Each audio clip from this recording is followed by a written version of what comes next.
Ladies and gentlemen, welcome. Today we are going to break down and review the new live-action Mulan movie, and if it's worth the $30. Spoiler alerts ahead. Ladies and gentlemen, welcome to today's episode. Welcome back. My initial thoughts, where is Mushu? To be honest, Mushu was the breakout character in the original film. Upon VHS release, that original movie should have been renamed to Mushu and his karate sidekick. But let's break down this film. In a very overused cliche phrase, the visuals are incredible. They gave this film an amazing color grade and also shot in a high frame rate to make those buttery smooth slow motion shots. Although it felt some of the action scenes got a little derivative of other films. The price tag to watch this film, $30 a pop. To play devil's advocate for just a second, this film had a budget of $200 million. I don't know if it makes sense fiscally for Disney just to release it on Disney Plus for its subscribers. The $30 price tag did put a bad taste in people's mouth and may have been a great marketing opportunity for Disney Plus to get some of those new subscribers with such a film like Mulan, rather than creating a boycott that was driven by price point and some politics. Disney has one of the most die-hard brand loyalty. Disney, don't push it. I've seen your stock. I know that film budget could have been a write-off, but I also know we are in crazy times, and I don't know how well Disney has handled parks being closed and theatrical releases being non-existent. And I know Disney employs a lot of people.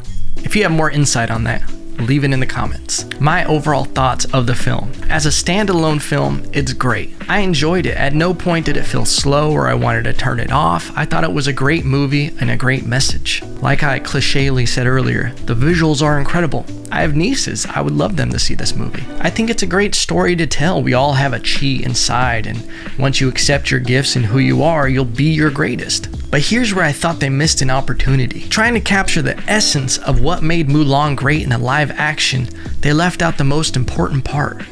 The music. I'll Make a Man Out of You, one of my favorite songs of all time. It felt like a watered down Disney version of other Asian martial arts movie. Crouching Tiger, Missing Dragon. Mushu and the cricket were such important elements in that film. And I get that they said they wanted to make it more historically accurate and also more realistic. Okay, here's a burning phoenix and here's a witch. Huh? Stick to your story, Disney. It took a great balanced movie with a lot of different elements from comedy and music and broke it down to one single story tone. Only the serious portion of Mulan, which is the meat and potatoes, but I need an appetizer. I need something to wash it down with. I need my little slice of cheesecake, you know? And obviously, Disney does a cash grab on nostalgic value with us. But usually they justify it with a solid film. Lion King, Aladdin, Jungle Book, all of those films maintain their elements that made them great when they were just in animation. And listen, I might be biased because Mushu is my favorite Disney character of all time.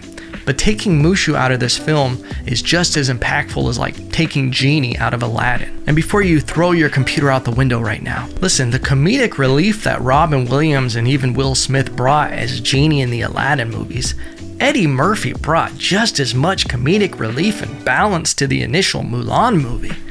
It's irreplaceable. And listen, it's hard to compare any movie to classics, especially the nostalgic value of when you're actually a kid watching the movie. I think they nailed the casting, especially with Borakan. It was phenomenal. But from a storytelling perspective of the film, it felt like they were leaning on you for already understanding the story and where it was going. I wouldn't say this was lazy, but it felt like they already knew you were going to fill in the blanks. And it felt like some supporting scenes got cut, transition scenes that we needed.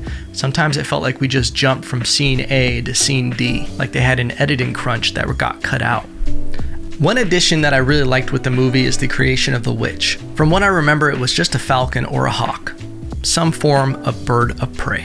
The character arc that they gave the witch and her development in Mulan, I loved it. So much so, spoiler alert, you've been warned. When she dies, the first thing that came out of my mouth was, I wish we knew more about her. You know, Mulan said you can still take the noble route. We got this cool scene with them alone a couple times where we kind of got some back and forth. I would have liked to see more flashbacks with her, showing her struggle, her as a kid, her exposing her own chi, and then seeing how everybody snapped back at that, you know, so many parallels with her and Mulan. It feels like we got the Coke version of that. In defense of this movie, I do stand-up comedy and independent filmmaking. I prefer this route because there aren't as many moving pieces to go from the beginning to the end of creation. With probably one of the biggest movie studios, especially with an international-based film, you have so many cooks in the kitchen. The end product is gonna have to fit into this cookie-cutter, watered-down film if it ever wants to see the light of day. But I don't think that's an excuse. If I had my way with this film, I would have loved to see another 45 minutes at least. More character development. They hinted that Borakan's father was killed by the Emperor. Let's dive into that story a little bit. Let's have some flashbacks as Borakan as a kid, maybe seeing his father be taken down by the Emperor. So then we don't see Borakan as a monster. Maybe introduce that story halfway through the film where we think we know who this character is, and then we flip it. Oh shit, he's not really a bad guy. He's just going to kill the man that took his father from him. He thinks he's on a holy mission. They hinted at the training camp that Mulan's father was also a great warrior. I would have loved to see that story development. Maybe some flashbacks of Mulan's father out there swinging them things. But I also would have liked to see more of his struggle of accepting Mulan with the struggle of him trying to be a traditionalist and have her fit into this world that she doesn't belong. You could see in the beginning of the film that he knew Mulan was special and he wanted her to be who she was, but he had to force her to be a certain way. You could tell that he struggled with the decision to tell a young Mulan to lock it up. From what I see with people's response to the film so far is a lot of people are upset about the $30 price tag. It's just business, but I think it would have been a better marketing opportunity for Disney to release it on Disney Plus as an incentive to get new subscribers. I think it would also help public relations with their diehard fans of them kind of throwing them a bone like, hey, we love you guys, we're just gonna give you Mulan. Some people feel like the movie left out a lot of key elements, myself included. I think by adding these new character developments, exploring the witch's past, learning more about the Emperor, Borakan's past, Borakan's father and his past, and even Mulan's father, I think it would have gave a lot of new value to fans of the original movie. But in these times, I think you just gotta appreciate any kind of content coming down the pipe. I don't know what happened with the theatrical release, if they had to make certain editing cuts in post, or what the idea was behind Mulan. Let me know what you thought in the comments. Like this video, subscribe for more content, filmmaking, podcasting, comedy, whatever. And remember, no matter what, I still love you.